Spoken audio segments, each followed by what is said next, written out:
Ketika 4 siswi sedang dalam perjalanan pulang dari sekolah, mereka bertemu dengan mobil guru Lem Fan.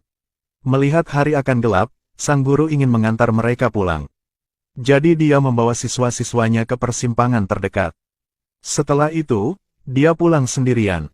Hal ini sebenarnya sepele. Namun tak disangka, hal itu menimbulkan masalah besar baginya. Kemarin saat dia sedang mengajar, seorang polisi datang mencarinya. Ternyata 1 dari 4 siswa kemarin telah dibunuh.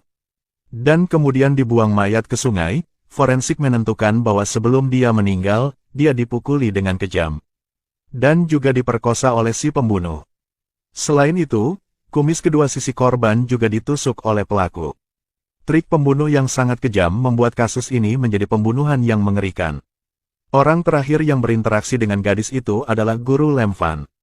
Dia menjadi tersangka pertama. Mereka membawanya pergi di depan semua siswa. Putrinya, pacarnya semua melihat adegan itu. Di kantor polisi menanyainya tentang kejadian hari itu. Seperti yang dia katakan, kemarin dalam perjalanan pulang dia bertemu dengan 4 siswa. Dan memutuskan untuk mengantar anak-anak itu, dalam perjalanan mereka berbicara dengan gembira. Kemudian dia membawa anak-anak ke persimpangan terdekat. Turun dari mobilnya dengan urutan, Lu Futan, Lulan, Tongge. Yang terakhir adalah Triedin. Dia adalah siswa yang dibunuh. Polisi mencari 3 siswa yang tersisa untuk datang menyelidiki. Setelah mengetahui bahwa itu adalah hari ulang tahun Triedin, mereka berempat pergi makan bersama sepulang sekolah. Kemudian mereka pergi ke jalan berikutnya dan membelikannya gaun merah. Lu Fan tidak melakukan sesuatu yang aneh hari itu. Apalagi, karena diperlakukan dengan sangat baik Lu Fan, mereka naik mobilnya. Tongge ingat bahwa Lu Fan pernah bertanya kepada Triedin apakah dia dingin saat pakai begitu saja. Sepertinya dia adalah orang yang tamak. Keesokan harinya putri Lem Fan mengkhawatirkan kasus ayahnya.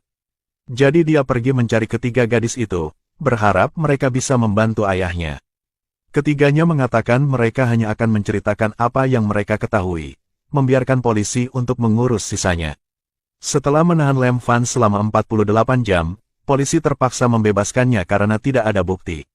Namun mereka tetap tidak mempercayainya. Di hari pertama pembebasannya ia mengetahui bahwa ia sedang diawasi oleh polisi. Keesokan harinya ketika dia pergi ke sekolah, dia bertemu dengan mata penuh kebencian dari para siswa. Pergi ke kantor, anggota keluarga siswa malang itu datang untuk mencarinya dan memarahinya. Karena tekanan tersebut, sekolah harus menghentikan sementara Lem Fan. Dalam perjalanan pulang, tanpa diduga, sang kekasih yang telah bersamanya selama bertahun-tahun juga meragukannya. Lem Fan dengan marah mengusirnya keluar dari mobil dan diam-diam pulang. Ketahuan di depan pintu ada segerombolan polisi, melihat tidak baik, dia langsung masuk. Ternyata sekelompok orang baru saja memasuki rumah untuk menghancurkan rumahnya, polisi tidak tahu siapa mereka. Lem Fan mengira itu pasti keluarga korban. Setelah mendengar bahwa polisi masih belum menemukan petunjuk apapun, Lem Fan tahu bahwa jika tetap seperti ini, keadaan hanya akan menjadi lebih buruk. Dia memutuskan untuk membiarkan kekasih dan anaknya pergi untuk sementara waktu. Dia akan menemukan pelakunya sendiri. Hari itu dia pergi ke tempat kejadian untuk menyelidiki. Dia bertanya kepada orang-orang dan mengetahui bahwa ada orang bernama Li yang sering melepaskan kambing di sini. Jadi Lem Fan menemui pria itu, katanya dia melihat orang yang sangat mencurigakan hari itu. Karena hari itu terlalu gelap, dia tidak bisa melihat wajahnya. Tapi dia pergi dengan mobil hitam. Setelah menyebarkan berita tersebut, dia pergi ke rumah seorang siswa bernama Lu Futan. Tanya padanya apakah ada yang mencurigakan hari ini. Tapi gadis kecil ini takut bersembunyi di balik pintu, keluarganya tidak mau bekerja sama. Lu Fan dipukuli dan kepalanya berdarah, jadi dia harus pergi ke tempat kejadian. Untuk mencari sedikit petunjuk lagi, secara kebetulan ia melihat sebuah sepeda motor berwarna hitam. Saat ini seseorang yang memakai helm datang. Orang itu tergesa-gesa, aneh, Lem Fan curiga dialah pembunuhnya. Tanpa diduga, dia mendorong Lem Fan dan pergi dari tempat kejadian. Lem Fan mengejar tetapi tidak bisa. Dia pergi ke kantor polisi untuk mencari Fuong Doi dan berbicara tentang mobil hitam itu. Melihat Lem Fan yang acak-acakan, dia menasihatinya untuk menyerahkan kasus ini. Tetapi dia tidak setuju. dia pergi ke suatu tempat di dekat tempat kejadian dan menunggu. Tak disangka, pihak sekolah menelepon, ternyata putrinya dipukuli saat pergi ke sekolah. Anak-anak yang mengira mereka benar menyalahkannya. Melihat putrinya yang berlumuran darah, dia sangat sedih. Lem Fan membawa putrinya ke rumah sakit, lalu dengan marah lari ke sekolah. Tetapi masih ditendang oleh kepala sekolah. "Lepaskan aku. Apa aku terlihat seperti seorang pembunuh?"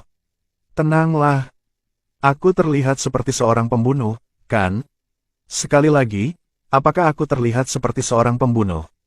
"Tenanglah." Saat ini, mantan istrinya membawa pergi putrinya. Ketika putrinya sembuh, ibu Lem Fan meninggal dunia. Serangan besar-besaran membuatnya bertekad untuk menemukan pelakunya. Hari itu, dia selesai mengurus urusan ibunya dan kemudian bertemu dengan Lu Futan. Kali ini dia tidak bersembunyi lagi, mengungkapkan informasi penting. Pada hari kejadian, dia lihat seorang pria berdiri di samping sekolah. Wajahnya memiliki beberapa bekas luka. Dia mengenalinya sebagai orang cabul tahun itu yang mencuri pakaian dalam para siswi. Triodin adalah orang yang mencela dia tahun itu. Saat itu Lem Fan juga ada di tempat kejadian. Setelah mendengar berita itu, dia pergi ke sekolah pada malam hari. Dia mencari di dokumen-dokumen dan mengetahui bahwa dia adalah Han Qinlong. Sejak dia menjabat, banyak kasus anak perempuan kehilangan barang di sekolah. Seluruh sekolah gempar, tetapi karena seseorang melihat dia muncul di dekat asrama siswi. Jadi mereka menganggapnya cabul. Lem Fan hanya mendengarnya dari para siswa. Tanpa menyelidiki secara menyeluruh apakah dia cabul atau tidak. Polisi datang untuk menyelidiki dan tidak menemukan sesuatu yang aneh di kamarnya. Mungkin ini tidak ada hubungannya dengan dia. Meskipun dia tidak dihukum, dia kehilangan pekerjaannya. Suatu hari dalam perjalanan pulang, dia ditusuk beberapa kali. Dia hampir kehilangan nyawanya, jadi Lu Fan mengikuti alamat untuk menemukannya. Baru sampai, dia melihat motor hitam. Pria bertopeng itu segera berlari dan menikam Lu Fan dengan pisau. Setelah berjuang beberapa saat, Lem Fan mengambil senjata di tanah dan menyerang balik. Pria terluka yang melepas topengnya adalah Qinlong. Wajahnya penuh bekas luka. "Ketika aku memiliki masalah di sekolah, kamu juga melihatku seperti itu. Aku terlihat seperti monster, bukan?" Saat ini, tema film diangkat ke level baru. Lem Fan tahun itu juga yang menyakitinya. Pada saat itu, Qinlong dianggap sebagai orang cabul. Yang menyebabkan dia kehilangan segalanya, sehingga kebencian muncul dalam dirinya. Dia membalas Triodin dan Lem Fan. Akhirnya menciptakan tragedi. Lem Fan dicurigai dan terpojok ke sini. Kejahatan itu menghancurkan keluarganya. Lem Fan dihina oleh semua orang, dibenci oleh anggota keluarga siswa. Orang-orang ini tidak tahu apa-apa, bahkan pacarnya pun tidak percaya padanya. Ketika putri satu-satunya terluka, dia benar-benar pecah. Mantan istri datang untuk meminta anaknya kembali. Sang ibu meninggal dalam kehinaan.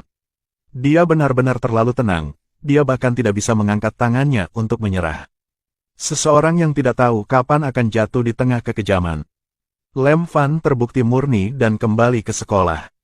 Dia disambut oleh semua orang. Semua sudah kembali normal, tapi apakah memang seperti itu? Sepulang pekerjaan, saat hendak pergi, dia melihat mobilnya dilempar kotoran. Kasusnya sudah ditutup, kebenarannya juga sudah terungkap. Desas-desus masih ada, kebencian tidak bisa dihentikan. Ketika Anda menandai atau memiliki kesan pada orang, sangat sulit untuk menghapusnya, meskipun mungkin tidak semuanya benar. Jadi gosip itu gampang, tapi luka yang ditinggalkannya permanen. Noda dalam film tersebut sebenarnya mencerminkan masyarakat kita saat ini. Terutama dengan jejaring sosial, Anda tidak tahu mengapa. Tapi di jejaring sosial, entah kenapa, tiba-tiba ada yang menghina dan memaki Anda.